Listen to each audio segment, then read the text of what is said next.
Okay, ಈ ಕ್ಲಾಸಲ್ಲಿ ನಾವೇನು ಮಾಡೋಣ ಅಂತಂದರೆ ಮೂರನೇ ಕರ್ನಾಟಕ ಯುದ್ಧದ ಬಗ್ಗೆ ನೋಡ್ತಾ ಬರೋಣ. ಸೊ ಈ ಹಿಂದಿನ ಕ್ಲಾಸಲ್ಲಿ ನಾವು ಎರಡನೇ ಕರ್ನಾಟಕ ಯುದ್ಧ ಅಂದರೆ ಏನು, ಅದು ಯಾವಾಗ ಸ್ಟಾರ್ಟ್ ಆಯಿತು, ಸ್ಟಾರ್ಟ್ ಆಗಲು ಕಾರಣ ಏನು, ಸೊ ಯಾವ ಒಂದು ಒಪ್ಪಂದದ ಪ್ರಕಾರ ಅದು ಅಂತ್ಯ ಆಯಿತು ಅನ್ನೋದನ್ನು ನಾವು ನೋಡ್ತಾ ಬಂದೆವು. ಸೊ ಈ ಕ್ಲಾಸಲ್ಲಿ ನಾವೇನು ಮಾಡೋಣ ಅಂತಂದರೆ ಮೂರನೇ ಕರ್ನಾಟಕ ಯುದ್ಧ ಯಾಕೆ ಆಯಿತು ಅನ್ನೋದನ್ನು ನೋಡ್ತಾ ಬಂದೆವು. ಸೊ ನಾನು ಹಿಂದಿನ ಕ್ಲಾಸಲ್ಲಿ ಹೇಳಿದೆ 1754ರಲ್ಲಿ ಪಾಂಡಿಚೇರಿ ಒಪ್ಪಂದವನ್ನು ಮಾಡ್ಕೊಂಡಾದ್ಮೇಲೆ ಬ್ರಿಟಿಷರು ಮತ್ತು ಫ್ರೆಂಚರ ನಡುವೆ ಏನಾಗೋದಿಲ್ಲ, ಪರಸ್ಪರ ಯುದ್ಧ ಮಾಡೋದಿಲ್ಲ ಅಂಥೇಳಿ ಈ ಒಂದು ಒಪ್ಪಂದದೊಳಗೆ ಮೆನ್ಷನ್ ಮಾಡಿ ಒಪ್ಪಂದವನ್ನು ಮಾಡ್ಕೊತಾರೆ. ಸೊ ಅದರ ಪ್ರಕಾರ ಎರಡನೇ ಕರ್ನಾಟಕ ಯುದ್ಧ ಆಗುತ್ತೆ.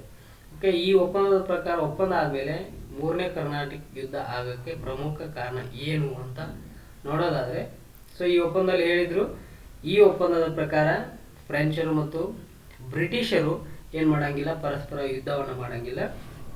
ದೇಶೀಯ ರಾಜರ ಒಂದು ಆಡಳಿತ ವ್ಯವಸ್ಥೆಯಲ್ಲಿ ನಾವು ಮೂಗು ತೋರಿಸಬಾರ್ದು ಅಂಥೇಳಿ ಒಪ್ಪಂದವನ್ನು ಮಾಡ್ಕೊತಾರೆ. ಸೊ ಈ ಒಪ್ಪಂದದ ಪ್ರಕಾರನೇ ಎರಡನೇ ಕರ್ನಾಟಕ ಯುದ್ಧ ಏನಾಗುತ್ತೆ ಅಂತಂದರೆ ಅಂತ್ಯ ಆಗುತ್ತೆ. ಸೊ ಆಗಿದ್ಮೇಲೆ ಈ ಒಪ್ಪಂದದ ಪ್ರಕಾರ ನಡ್ಕೊಂಡಾದ್ಮೇಲೆ ಮೂರನೇ ಕರ್ನಾಟಕ ಯುದ್ಧ ಆಗ್ತಾನೆ ಇರಲಿಲ್ಲ. ಸೊ ಯಾಕೆ ಮೂರನೇ ಕರ್ನಾಟಕ ಯುದ್ಧ ಆಯಿತು ಅಂತ ನೋಡೋದಾದರೆ, ಸೊ ಏನಾಗುತ್ತೆ ಅಂತಂದರೆ, ಈ ಒಪ್ಪಂದದ ಪ್ರಕಾರ ಭಾರತದಲ್ಲಿ ಬ್ರಿಟಿಷ್ ಸರ್ಕಾರ ಮತ್ತು ಫ್ರೆಂಚ್ ಸರ್ಕಾರ ಯುದ್ಧವನ್ನು ಮಾಡೋದಿಲ್ಲ. ಸೊ ಅಲ್ಲಿಗೆ ನಿಲ್ಲಿಸಿಬಿಡ್ತಾರೆ. ಸೊ ಈ ಒಂದು ಸಂದರ್ಭದಲ್ಲಿ ಏನಾಗುತ್ತೆ ಅಂತಂದರೆ, ಯುರೋಪ್ನಲ್ಲಿ ಆಡಳಿತ ವ್ಯವಸ್ಥೆಗೋಸ್ಕರ ಇಂಗ್ಲೆಂಡ್ ಮತ್ತು ಫ್ರಾನ್ಸ್ ದೇಶದ ನಡುವೆ ಏನಾಗುತ್ತೆ ಅಂತಂದರೆ ಯುದ್ಧಗಳು ಸ್ಟಾರ್ಟ್ ಆಗ್ತವೆ. ಒಂದು ಅಧಿಕಾರವನ್ನು ತೆಗೆದುಕೊಳ್ಳೋಸ್ಕರ ಯುರೋಪ್ನಲ್ಲಿ ಸಪ್ತವಾರ್ಷಿಕ ಯುದ್ಧಗಳು ಪ್ರಾರಂಭ ಆಗ್ತವೆ. ಇಡೀ ಒಂದು ಯುದ್ಧ ಪ್ರಾರಂಭ ಆದ ಒಂದು ಕಾರಣದಿಂದಾಗಿಯೇ ಪ್ರಪಂಚದ ಎಲ್ಲೆಲ್ಲ ಬ್ರಿಟಿಷ್ ಸರ್ಕಾರ ಮತ್ತು ಫ್ರೆಂಚ್ ಸರ್ಕಾರ ಇತ್ತಲ್ಲ, ಸೊ ಇವರು ಏನು ಮಾಡ್ತಾರೆ ಅಂತಂದರೆ ಯುದ್ಧಕ್ಕೆ ಇರ್ತಾರೆ ಪರಸ್ಪರವಾಗಿ. ಸೊ ಅದ ಒಂದು ಕಾರಣಕ್ಕಾಗಿಯೇ ಏನಾಗುತ್ತೆ ಅಂತಂದರೆ ಭಾರತ ದೇಶದೊಳಗೆ 1756ರಲ್ಲಿ ಮೂರನೇ ಕರ್ನಾಟಕ ಯುದ್ಧ ಮತ್ತೆ ಪ್ರಾರಂಭ ಆಗುತ್ತೆ. ಸೊ ಇದು ಮೂರನೇ ಕರ್ನಾಟಕ ಯುದ್ಧಕ್ಕೆ ಒಂದು ಪ್ರಮುಖವಾದಂತಹ ಕಾರಣ ಆಗುತ್ತೆ. ಸೊ ಯಾವ ರೀತಿ ಯುದ್ಧ ಪ್ರಾರಂಭ ಆಯಿತು, ಆಮೇಲೆ ಈ ಯುದ್ಧದಲ್ಲಿ ಆದಂಥ ಪ್ರಮುಖ ಘಟನೆಗಳು ಏನಪ್ಪ ಅಂತಂದರೆ, ಈ ಹಿಂದೆ ನಾನು ಹೇಳಿದ್ನೆಲ್ಲ, ಯುರೋಪ್ನಲ್ಲಿ ಸಪ್ತವಾರ್ಷಿಕ ಯುದ್ಧಗಳು ಪ್ರಾರಂಭ ಆದಮೇಲೆ ಬ್ರಿಟಿಷ್ ಮತ್ತು ಫ್ರಾನ್ಸ್ ಸರ್ಕಾರಗಳು ಯುದ್ಧವನ್ನು ಪ್ರಾರಂಭ ಮಾಡಿದ್ದು ಅಂತೀವಿ. ಸೊ ಹಾಗಾಗಿನೇ ಈ ಒಂದು ಸಪ್ತವಾರ್ಷಿಕ ಯುದ್ಧ ಸ್ಟಾರ್ಟ್ ಆದ ಈ ಒಂದು ಯುದ್ಧದ ಪ್ರೇರಣೆಯಾಗಿಯೇ ಬ್ರಿಟಿಷ್ ಅಧಿಕಾರಿಗಳಾದಂತಹ ರಾಬರ್ಟ್ ಕ್ಲೈವ್ ಮತ್ತು ವಾಟ್ಸನ್ ಇವರಿಬ್ಬರು ಏನು ಮಾಡ್ತಾರೆ ಅಂತಂದರೆ, ಫ್ರೆಂಚರ ಒಂದು ಪ್ರಮುಖವಾದಂಥ ನೆಲೆಯಾದಂತಹ ಚಂದ್ರನಾಗೂರು ಈ ಪ್ರದೇಶವನ್ನು ಏನು ಮಾಡ್ತಾರೆ ಅಂತಂದರೆ 1757ರಲ್ಲಿ ಆಕ್ರಮಣ ಮಾಡ್ತಾರೆ. ಸೊ ಆಕ್ರಮಣ ಮಾಡ್ಕೊಂಡಾದ್ಮೇಲೆ ಏನು ಮಾಡ್ತಾರೆ ಅಂದರೆ ಆ ಪ್ರದೇಶವನ್ನು ಬ್ರಿಟಿಷರು ಏನು ಮಾಡ್ತಾರೆ ಅಂತಂದರೆ ವಶಪಡಿಸ್ಕೊತಾರೆ. ಸೊ ಈ ಸಂದರ್ಭದೊಳಗೆ ನಾನು ಈ ಹಿಂದಿನ ವಿಡಿಯೋದಲ್ಲಿ ಅಂದರೆ ಎರಡನೇ ಕರ್ನಾಟಕ ಯುದ್ಧದಲ್ಲಿ ಹೇಳಿದೆ, ಡೂಪ್ಲೆ ಬದಲಾಗಿ ಅವನ ಒಂದು ಪ್ಲೇಸಲ್ಲಿ ಗೋಡೆಯವನ್ನ ಕಳಿಸ್ತಾರೆ. ಸೊ ಇವನು ಬಂದ್ಬಿಟ್ಟು 1754ರಲ್ಲಿ ಪಾಂಡಿಚೇರಿ ಒಪ್ಪಂದವನ್ನು ಮಾಡಿಕೊಂಡು ಎರಡನೇ ಕರ್ನಾಟಕ ಯುದ್ಧವನ್ನು ನಿಲ್ಲಿಸ್ತಾನೆ. ಸೊ ಹಾಗಾಗಿನೇ ನಿಲ್ಲಿಸಿದಾದ್ಮೇಲೆ ಏನು ಮಾಡ್ತಾರೆ ಅಂತಂದರೆ ಇವನು ಪುನಃ ತಮ್ಮ ದೇಶಕ್ಕೆ ಹೋಗ್ತಾನೆ. ಸೊ ಇವನ ಒಂದು ಪ್ಲೇಸಲ್ಲಿ ಯಾರು ಬಂದಿರ್ತಾರೆ ಅವಾಗ ಅಂತಂದರೆ ಫ್ರೆಂಚ್ ಹೊಸ ಗವರ್ನರ್ ಕೌಂಟ್ ಡಿ ಲ್ಯಾಲಿ ಏನು ಮಾಡಿರ್ತಾನೆ ಅಂತಂದರೆ ಅವಾಗ ಪಾಂಡಿಚೇರಿಗೆ ಬಂದಿರ್ತಾನೆ. ಸೊ ಯಾವ ಸಂದರ್ಭದಲ್ಲಿ 1757ರ ಸಂದರ್ಭದಲ್ಲಿ ಇವನು ಪಾಂಡಿಚೇರಿಯ ಗವರ್ನರ್ ಜನರಲ್ ಆಗಿ ಬಂದಿರ್ತಾನೆ. ಸೊ ಇವನಿಗೆ ಏನಾಗುತ್ತೆ ಅಂತಂದರೆ ಗೊತ್ತಾಗುತ್ತೆ, ಬ್ರಿಟಿಷರು ಮತ್ತೆ ನಮ್ಮ ಮೇಲೆ ಯುದ್ಧವನ್ನು ಮಾಡ್ತಾ ಇದ್ದಾರೆ ಅಂತೇಳಿ. ಸೊ ಈ ಚಂದ್ರನಾಗೂರು ಪ್ರದೇಶವು ಮೂಲತಃ ಫ್ರೆಂಚರಿಗೆ ಒಳಪಟ್ಟಿತ್ತು. ಸೊ ಇದನ್ನು ನಮ್ಮ ಪ್ರದೇಶವನ್ನು ಅವರು ಏನು ಮಾಡ್ಕೊಂಡಿದ್ದಾರೆ, ಅಕ್ರಮ ಮಾಡಿಕೊಂಡು ವಶಪಡಿಸ್ಕೊಂಡಿದ್ದಾರೆ ಅಂಥೇಳಿ ಕೌಂಟ್ ಡಿ ಲ್ಯಾಲಿಗೆ ಗೊತ್ತಾಗುತ್ತೆ. ಸೊ ಅದಕ್ಕೆ ಏನು ಮಾಡ್ತಾರೆ ಈ ಕೌಂಟ್ ಡಿ ಲ್ಯಾಲಿ ಅಂತಂದರೆ, ಇವನು ಬ್ರಿಟಿಷರ ಒಂದು ವಿರುದ್ಧವಾಗಿ ದಾಳಿ ಮಾಡೋಕ್ಕೆ ಮುಂದಾಗ್ತಾರೆ. ಸೊ ಇವನು ಡೂಪ್ಲೆ ಥರ ಒಂದು ಸ್ವಭಾವವನ್ನು ಹೊಂದಿದವನು, ಅಂದರೆ ಯುದ್ಧ ಪ್ರೇರಿತನಾದಂಥ ಒಂದು ವ್ಯಕ್ತಿತ್ವ ಕೌಂಟ್ ಡಿ ಲ್ಯಾಲಿದಾಗಿರುತ್ತೆ. ಸೊ ಹಾಗಾಗಿ ಇವನು ಏನು ಮಾಡ್ತಾನೆ ಅಂತಂದರೆ ಬ್ರಿಟಿಷರ ವಿರುದ್ಧ ಏನು ಮಾಡ್ತಾನೆ ಅಂದರೆ ದಾಳಿಯನ್ನು ಮಾಡೋಕ್ಕೆ ಮುಂದಾಗ್ತಾನೆ.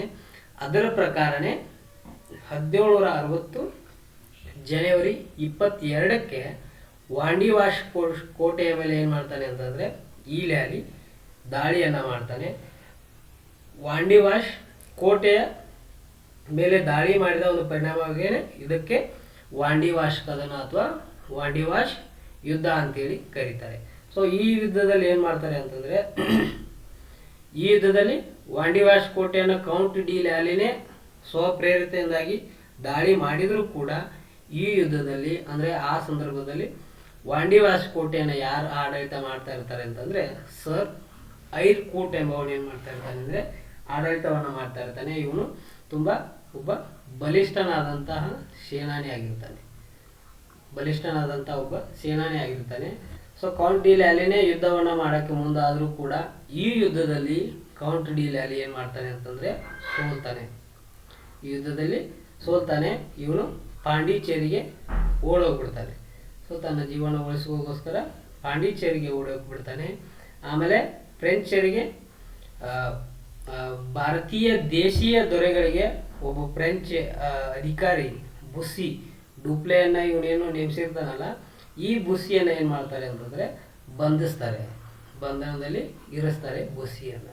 ಸೊ ಹಾಗಾಗಿನೇ ಈ ವಾಂಡಿವಾಶ್ ಕದನದಲ್ಲಿ ಗೆದ್ದಂತಹ ಬ್ರಿಟಿಷರು ಫ್ರೆಂಚರ ಉತ್ತರ ಸರ್ಕಾರದ ಪ್ರದೇಶಗಳಾದಂತಹ ಜಿಂಜಿ, ಪಾಂಡಿಚೇರಿ, ಮಾಹೆ ಆಮೇಲೆ ಕಾರೈಕಲ್ ಎಂಬ ಈ ಪ್ರದೇಶಗಳನ್ನು ಬ್ರಿಟಿಷರು ವಶಪಡಿಸ್ಕೊತಾರೆ. ಸೊ ಇಲ್ಲಿ ಏನಾಗುತ್ತೆ ಅಂತಂದರೆ ಈ ಒಂದು ವಾಂಡಿವಾಶ್ ಕದನ ಏನಾಗುತ್ತಲ್ಲ, ಇದು ಬ್ರಿಟಿಷರಿಗೆ ಮತ್ತು ಫ್ರೆಂಚರಿಗೆ ಒಂದು ನಿರ್ಣಾಯಕವಾದಂಥ ಯುದ್ಧ ಆಗಿಬಿಡುತ್ತೆ. ಸೊ ಈ ಯುದ್ಧದ ಗೆದ್ದಂತಹ ಬ್ರಿಟಿಷರು ಮೇಲುಗೈಯನ್ನು ಸಾಧಿಸ್ತಾರೆ. ಫ್ರೆಂಚರು ಹಲವಾರು ಅಧಿಕಾರಗಳನ್ನು ಪಡ್ಕೊಳ್ತಾರೆ. ಆಮೇಲೆ ಹಲವಾರು ಪ್ರದೇಶಗಳನ್ನು ಇವರು ಪಡೆದುಕೊಳ್ತಾರೆ. ಸೊ ಅದರಿಂದಾಗಿನೇ ಏನಾಗುತ್ತೆ ಅಂತಂದರೆ ಇವನು ಕೌಂಟ್ ಡಿ ಲ್ಯಾಲಿ ಪಾಂಡಿಚೇರಿಗೆ ಓಡೋಗಿರ್ತಾನಲ್ಲ, ಇವನು ಏನಾಗುತ್ತೆ ಅಂದರೆ ಬ್ರಿಟಿಷರ ಸಾಮರ್ಥ್ಯವನ್ನು ತಿಳ್ಕೊತಾನೆ. ಸೊ ತುಂಬಾ ಸ್ಟ್ರಾಂಗ್ ಆಗಿರೋಂಥ ಒಂದು ಸೈನ್ಯ ಪಡೆ ಇರುತ್ತೆ, ತುಂಬ ಸ್ಟ್ರಾಂಗ್ ಆದಂಥ ನೌಕಾಪಡೆ ಇರುತ್ತೆ, ತುಂಬ ಬಲಿಷ್ಠವಾದಂಥ ಒಂದು ಆಡಳಿತ ವ್ಯವಸ್ಥೆ ಆ ಟೈಮ್ನಲ್ಲಿ ಬ್ರಿಟಿಷರು ಏನು ಮಾಡ್ಕೊಂಡಿರ್ತಾರೆ ಅಂದರೆ ಅಳವಡಿಸ್ಕೊಂಡಿರ್ತಾರೆ. ಸೊ ಇದನ್ನೆಲ್ಲ ತಿಳಿದಂತಹ ಕೌಂಟ್ ಡಿ ಲ್ಯಾಲಿ ಏನು ಮಾಡ್ತಾನೆ ಅಂತಂದರೆ 1761 ಜನವರಿ 16 ಸಂಪೂರ್ಣವಾಗಿ ಏನು ಮಾಡ್ತಾನೆ ಅಂತಂದರೆ ನಾನು ಬ್ರಿಟಿಷರಿಗೆ ಶರಣಾಗಿಬಿಡ್ತಾನೆ. ಸೊ ನಾನು ನಿಮಗೆ ಶರಣಾಗಿಬಿಡ್ತೀನಿ, ನನಗೆ ಏನು ಮಾಡಬೇಡ್ರಿ ಅಂಥೇಳಿ ಕೌಂಟ್ ಡಿ ಲ್ಯಾಲಿ ಏನು ಗವರ್ನರ್ ಜನರಲ್ ಆಗಿರ್ತಾನಲ್ಲ, ಇವನು ಬ್ರಿಟಿಷರಿಗೆ ಸಂಪೂರ್ಣವಾಗಿ ಏನಾಗ್ಬಿಡ್ತಾನೆ, ಶರಣಾಗಿಬಿಡ್ತಾನೆ. ಸೊ ಈ ಗವರ್ನರ್ ಜನರಲ್ಲೇ ಶರಣಾಗಿಬಿಟ್ಟ ಅಂತಂದರೆ ಈ ಫ್ರೆಂಚರ ಎಲ್ಲ ಒಂದು ಆಡಳಿತ ಆಗಲಿ ಅಧಿಕಾರ ಆಗಿರಲಿ ಎಲ್ಲವೂ ಕೂಡ ಇವಾಗ ಯಾರ ವಶ ಆಗ್ತವೆ ಅಂತಂದರೆ ಬ್ರಿಟಿಷರ ಒಂದು ವಶ ಆಗಿಬಿಡ್ತವೆ. ಸೊ ಈ ಒಂದು ಯುದ್ಧದ ಪರಿಣಾಮವಾಗಿ ಭಾರತದಲ್ಲಿ ಇದ್ದಂತಹ ಎಲ್ಲ ಫ್ರೆಂಚರ ನೆಲೆಗಳು ಯಾರ ವಶ ಆಗ್ತವೆ ಅಂತಂದರೆ ಬ್ರಿಟಿಷರ ವಶ ಆಗಿಬಿಡ್ತವೆ. ಸೊ ಈ ರೀತಿ ಏನಾಗುತ್ತೆ ಅಂತಂದರೆ ಭಾರತದಲ್ಲಿ 3ನೇ ಕರ್ನಾಟಕ ಯುದ್ಧ ನಡೆದೋಗ್ಬಿಡುತ್ತೆ. ಸೊ ಈ 3ನೇ ಕರ್ನಾಟಕ ಯುದ್ಧದಲ್ಲಿ ಒಂದೇ ಒಂದು ಯುದ್ಧ ಆಗುತ್ತೆ, ಅದೇ ವಾಂಡಿವಾಶ್ ಕದನ ಆಗುತ್ತೆ. ಯಾವಾಗ ಅಂತಂದರೆ 1760 ಜನವರಿ 22 ಈ ಒಂದು ವಾಂಡಿವಾಶ್ ಕದನ ಆಗುತ್ತೆ.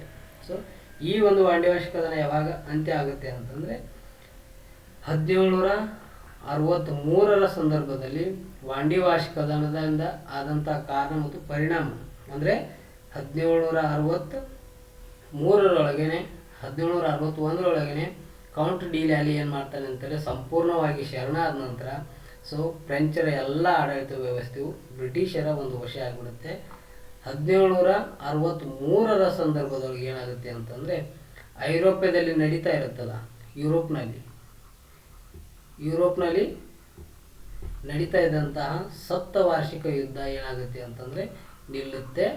ಯಾವ ಒಂದು ಒಪ್ಪಂದದ ಪ್ರಕಾರ ಅಂತಂದರೆ ಪ್ಯಾರಿಸ್ ಒಪ್ಪಂದದ ಪ್ರಕಾರ ಏನು ಮಾಡ್ತಾರೆ ಅಂತಂದರೆ ಯುರೋಪ್ ರಾಷ್ಟ್ರದಲ್ಲಿ ಸಪ್ತವಾರ್ಷಿಕ ಯುದ್ಧವನ್ನು ನಿಲ್ಲಿಸ್ತಾರೆ. ಸೊ ಈ ಒಂದು ಒಪ್ಪಂದದ ಪ್ರಕಾರನೇ ಭಾರತ ದೇಶದಲ್ಲಿಯೂ ಕೂಡ ಕರ್ನಾಟಕ ಯುದ್ಧವು ಕೂಡ ಅಂತ್ಯ ಆಗಿಬಿಡುತ್ತೆ. ಸೊ ಆಗಿದ್ಮೇಲೆ ಇದನ್ನು ಕ್ವಶನ್ ಮಾಡ್ತಾರೆ ನಿಮಗೆ, 3ನೇ ಕರ್ನಾಟಕ ಯುದ್ಧವು ಅಂತ್ಯವಾಗಲು ಆದಂಥ ಒಪ್ಪಂದ ಯಾವುದು ಅಂತಂದರೆ ಅದು ಪ್ಯಾರಿಸ್ ಒಪ್ಪಂದ ಯಾವಾಗ ಅಂತಂದರೆ 1763ರಲ್ಲಿ. ಸೊ ಆಗಿದ್ಮೇಲೆ ಈ ಒಂದು ಪ್ಯಾರಿಸ್ ಒಪ್ಪಂದದ ಪ್ರಕಾರ ಭಾರತ ದೇಶದಲ್ಲಿ ನಡೆದಂತಹ ಬ್ರಿಟಿಷ್ ಮತ್ತು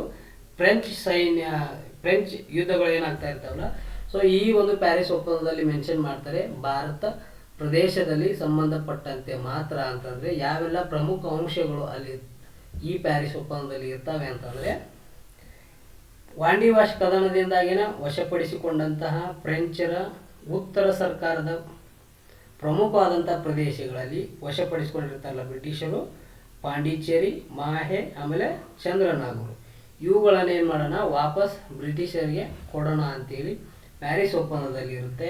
ಆಮೇಲೆ ಉತ್ತರದ ಪ್ರಾಂತ್ಯಗಳು ಅಂದರೆ ಫ್ರೆಂಚರ ಉತ್ತರದ ಪ್ರಾಂತ್ಯಗಳು ಇವುಗಳು ಯಾರಿಗೆ ಇರಲಿ ಅಂತಂದರೆ ಬ್ರಿಟಿಷರಿಗೆ ಇರಲಿ ಅಂಥೇಳಿ ಏನು ಮಾಡ್ತಾರೆ ಅಂದರೆ ಈ ಒಂದು ಒಪ್ಪಂದದಲ್ಲಿ ಮೆನ್ಷನ್ ಮಾಡ್ತಾರೆ.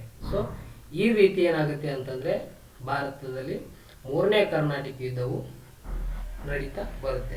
ಸೊ ಈ ಒಂದು ಯುದ್ಧದ ಅಂತ್ಯದಲ್ಲೇ ಏನಾಗುತ್ತೆ ಅಂತಂದರೆ ಫ್ರೆಂಚರಿಗೆ ಭಾರತ ದೇಶದಲ್ಲಿ ಒಂದು ಸೈನ್ಯವನ್ನು ಕಟ್ಟೋಣ, ಒಂದು ರಾಜ್ಯವನ್ನು ಕಟ್ಟೋಣ, ಭಾರತ ದೇಶದಲ್ಲಿ ಆಡಳಿತ ಮಾಡೋಣ ಎಂಬ ಒಂದು ಕನಸು ಈ ಒಂದು ಯುದ್ಧದ ಅಂತ್ಯದಲ್ಲೇ ಕನಸು ನುಚ್ಚಿ ನೂರಾಗಿಬಿಡುತ್ತೆ. ಸೊ ಈ ರೀತಿ ಏನಾಗುತ್ತೆ ಅಂತಂದರೆ ಭಾರತ ದೇಶದಲ್ಲಿ ಬ್ರಿಟಿಷ್ ಮತ್ತು ಫ್ರೆಂಚರ ನಡುವೆ 3 ಕರ್ನಾಟಕ ಯುದ್ಧಗಳು ನಡೀತಾ ಬರ್ತವೆ. ಸೊ ಇಲ್ಲಿ ನೋಡೋಣ, 1ನೇ ಕರ್ನಾಟಕ ಯುದ್ಧ ಎಕ್ಸ್ಲಾ ಚಾಪೆಲ್ ಒಪ್ಪಂದದ ಮೂಲಕ ಅಂತ್ಯ ಆಗುತ್ತೆ. 2ನೇ ಕರ್ನಾಟಕ ಯುದ್ಧ ಪಾಂಡಿಚೇರಿ ಒಪ್ಪಂದದ ಮೂಲಕ ಅಂತ್ಯವಾಗುತ್ತೆ. 3ನೇ ಕರ್ನಾಟಕ ಯುದ್ಧ ಪ್ಯಾರಿಸ್ ಒಪ್ಪಂದದ ಮೂಲಕ ಆಗುತ್ತೆ. ಸೊ ಈ ರೀತಿ ಭಾರತದಲ್ಲಿ ಬ್ರಿಟಿಷ್ ಮತ್ತು ಫ್ರೆಂಚರ ನಡುವೆ 3 ಕರ್ನಾಟಕ ಯುದ್ಧಗಳು ಆಗ್ತವೆ. ಈ ಕರ್ನಾಟಕ ಯುದ್ಧದಲ್ಲಿ ಕೊನೆಗೆ ಜಯ ಸಾಧಿಸಿದವರು ಯಾರಪ್ಪ ಅಂತಂದರೆ ಬ್ರಿಟಿಷರು ಜಯವನ್ನು ಸಾಧಿಸಿ ತಮ್ಮ ಅಧಿಕಾರವನ್ನು ವಿಸ್ತರಣೆ ಮಾಡೋಕ್ಕೆ ಒಂದು ಅಧಿಕಾರವನ್ನು ಪಡೀತಾರೆ.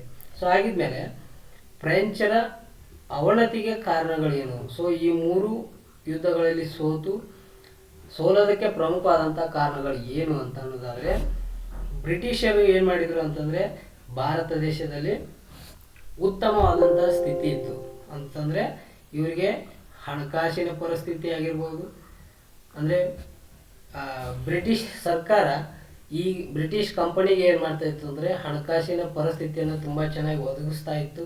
ಆಮೇಲೆ ಇವರಿಗೆ ಸೈನ್ಯ ಬಲ ಜಾಸ್ತಿ ಇತ್ತು, ನೌಕಾಬಲ ಆಗಿರ್ಬೋದು, ಭೂದಳ ಆಗಿರ್ಬೋದು, ಸೈನಿಕರಾಗಿರ್ಬೋದು, ಇವರಿಗೆ ಸೈನ್ಯ ಬಲ ಜಾಸ್ತಿ ಇತ್ತು. ಇದು ಫ್ರೆಂಚರಿಗೆ ಈ ರೀತಿ ಯಾವುದೇ ರೀತಿ ಅವಕಾಶ ಕೂಡ ದೊರೀತಾ ಇರಲಿಲ್ಲ. ಆಮೇಲೆ ಬ್ರಿಟಿಷರು ಏನು ಮಾಡಿದರು ಅಂತಂದರೆ ಫಲವತ್ತದಾಯಕವಾದಂತಹ ಬಂಗಾಳ ಪ್ರದೇಶವನ್ನು ಏನು ಮಾಡ್ಕೊತಾರೆ, ವಶಪಡಿಸ್ಕೊಂಡ್ಬಿಡ್ತಾರೆ. ಫ್ರೆಂಚರು ಏನು ಮಾಡ್ತಾರೆ ಅಂತಂದರೆ ಕೇವಲ ಹೈದರಾಬಾದ್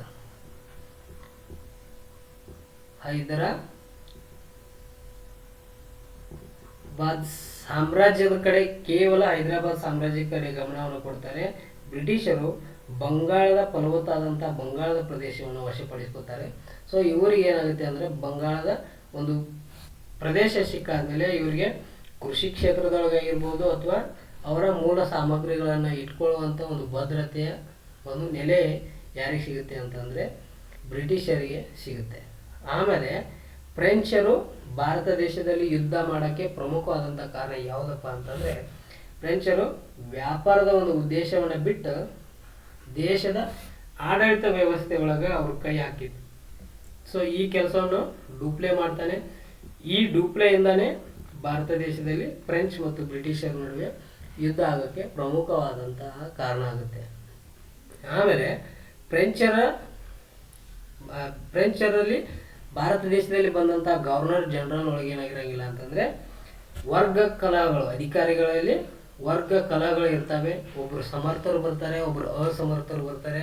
ಸೊ ಇವಾಗ ಫಾರ್ ಎಕ್ಸಾಂಪಲ್ ಡೂಪ್ಲೆ ಭಾರತ ದೇಶದಲ್ಲಿ ಎಷ್ಟೆಲ್ಲ ಫ್ರೆಂಚರ ಒಂದು ಆಡಳಿತದಲ್ಲಿ ಅಧಿಕಾರವನ್ನು ಸ್ಥಾಪನೆ ಮಾಡಿರ್ತಾನೆ. ಅವನು ನೆಕ್ಸ್ಟ್ ಬಂದಂತಹ ಗೋಡೆಹೋ